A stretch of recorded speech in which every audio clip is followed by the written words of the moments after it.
At ano naman ang masasabi ni Senatorial Candidate Bam Aquino pagdating sa issue ng constitutional amendments? Alamin natin yan sa report ni George Bandola. George, magandang hapon.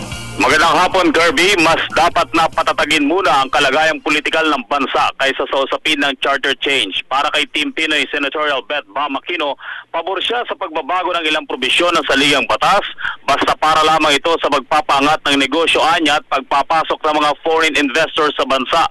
Pero hindi pa raw ito ang tamang panahon.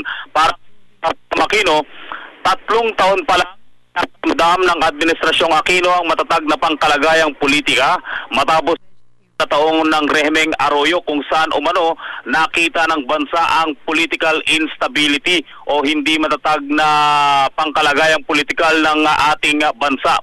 Sabi niya, kailangan pa ng mga dagdag na panahon para masiguro ang political stability ng bansa. At binabanggit din itong si mula na sa pulong balitaan dito sa Diamond Hotel sa lungsod ng Maynila,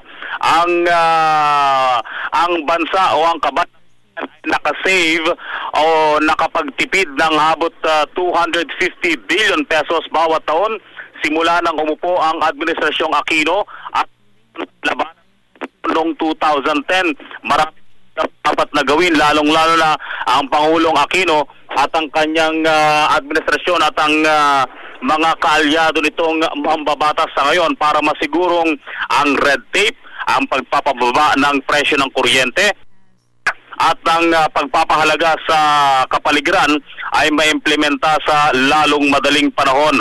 Ang constitutional amendments niya ay kailangan pero hindi ito ang tamang timing. Ang kinakailangan di umano ng sambayanan ay buo ng mga bagong pulisiya para ma-encourage lalo ang mga investors mula sa iba't ibang bansa at kalinsabay din ito ang pagbibigay ng trabaho sa mas nangangailangan pa dito sa ating bansa.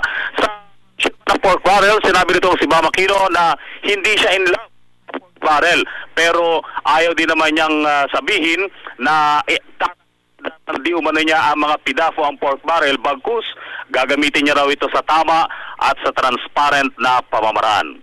Mula sa lungsod ng Maynila, ng bayan, George Bandola.